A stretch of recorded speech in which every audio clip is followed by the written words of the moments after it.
Hi guys, and welcome back to my channel. I hope you're all well. So today I wanted to show you the things that I'm doing to stay healthy. And I don't mean only my physical health. I will also tell you what do I do to make my mind healthy and my soul happy. So without further ado, let's dive into this video. So let's start with the things that I do to keep my body healthy. So the first thing that I love to do is to schedule my workouts. I usually write them down on a paper. So each day I have one workout to do and I specify exactly which workout I'm going to be doing. And then I also schedule my off days, so I have time to rest as well. So scheduling my workouts helps me to stay motivated, to keep track of my activity, and it also helps me to actually work out, because when I'm about to work out, I don't have to spend too much time thinking what I'm gonna be training that day. I just have scheduled it already on my planner, so I just get up, get dressed, and do my workout. Writing down your workouts on a paper is also great because after you work out, you can tick it off and you can have this feeling of satisfaction that you've actually done something for yourself. So the next thing that I found to be very useful is to keep track of my water intake. So I really like to drink my water from a water bottle, and I usually have it next to me at all times, so it's easy for me to drink as much water as I can. After I finish each bottle, I write it down in my notes so that at the end of the day I can see how many bottles I have drunk, and if it's not enough, then I will make sure that the next day I drink even more. So my next tip is to sip on tea when you crave something sweet. I found this technique very useful. I have a sweet tooth, so I crave something sweet almost at any time of the day, so it's a bit dangerous. So what I've been doing is to actually make myself a tea. It can be a peppermint tea, a green tea, whatever I fancy, and then my craving for something sweet really goes away. If you haven't tried doing that, then I definitely think you should give it a go. And my next tip to stay healthy is to take supplements. So the supplements that I've been taking for some time are turmeric, probiotics, primrose oil, and vitamin D. So turmeric contains curcumin, which has anti-inflammatory effects, and it is an antioxidant. Probiotics are great for your gut health, and gut health is very important because if your gut is imbalanced, you might have digestive issues and also skin problems. And the last supplement that I'm taking is vitamin D, because I've done some blood tests not a long time ago and it came out that I'm vitamin D deficient, so that's why I bought vitamin D supplement. So that's all of my tips when it comes to keeping your body healthy, and I will see you tomorrow when we will talk about keeping our minds happy and healthy. Hello again, so it's the next day, and today I want to talk with you about how I keep my mind happy and healthy. So let's start with the tip number 1, and it is to have a goal that you want to reach. Now, it doesn't have to be anything crazy. It can be as small as learning yoga or learning a new language. It really does not matter. What matters is that you have something that keeps you accountable, motivated, and it makes you want to do more. So recently I have started to learn Spanish because my university is finished now. I did all of my exams, so I thought I want to learn something new, and it is a new language. I really feel like this half an hour to 1 hour a day learning a new language is really helping me to stay motivated.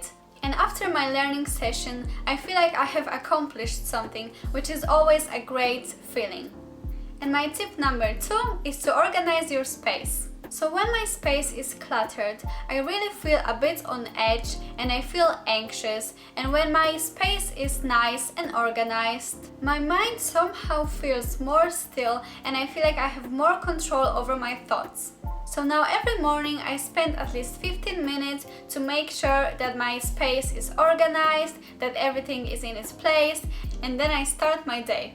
And my next tip is to read books that stimulate your brain and give you inspiration. When you learn something new or read books, you create new neural pathways which help your brain to function as best as it can. When you read books, you also gain new and valuable knowledge which you can use every day to live the best life possible. I personally read around 2 books a month and it is one of my favorite activities. So if you haven't read any book in a while, I really think it is a great idea to start doing it now. I have recently uploaded a video about my favorite self-help books, so I will put the link in the description if you need a bit of inspiration. So another great thing to do for your mind is to take time off of social media and the internet. So the situation in the world now is really upsetting and unsettling, and the constant inflow of bad news and negativity can really impact your mental health in a bad way. So schedule at least 1 hour a day to yourself when you're not using your phone or any electrical device. Find some quiet and do something positive like reading, baking, cooking, exercising, whatever it is that makes you feel more positive and happy. So my next tip is to go out in nature. So when I go to a park, for example, I instantly feel more calm and relaxed, and I feel like I have the space to breathe and just be. Being in nature makes me feel so happy and alive, and somehow it makes me feel like everything will be just fine. So go for a walk, go for a run, make a picnic in a park, or do some exercises outside. I guarantee you will feel much better afterwards. So another thing that I absolutely love to do is to journal. So journaling helps me to organize my thoughts and understand my feelings more and where they come from. When I put my thoughts on paper, I instantly feel less overwhelmed by them. If you suffer from anxiety or overthinking, it is also great to journal just before bed, so you can organize your thoughts so that you're not replaying any events that happened that day over and over again that keeps you awake and anxious. So yeah, if you haven't tried journaling, I really recommend doing it. Hi guys! So today we will be talking about how to keep our souls happy. So my first tip is to connect with other people. Go see a friend or a family member, or go to a workshop and interact with other people. If you can't physically see somebody, then it's a great idea to FaceTime someone, because this face-to-face interaction with others can help us to feel less alone, and it can be very soothing for us during hard times. We are social creatures, so it is essential for our mental health to feel some sort of connection with others. So if you feel lonely right now, please try to reach out to others, start a conversation, and I guarantee you will feel much better afterwards. So my next tip is to tell yourself positive affirmations such as I am strong, capable, and loved. So all of us sometimes feel down. We feel like we're not doing good enough, we feel like we are a failure, or we are not worthy of love. When I think those negative thoughts, I always go to my list of positive affirmations that I have on my phone, and I read it aloud a couple of times. Afterwards, I always feel better, and it is a great reminder of what I know that I am capable of. It is also a great boost of confidence.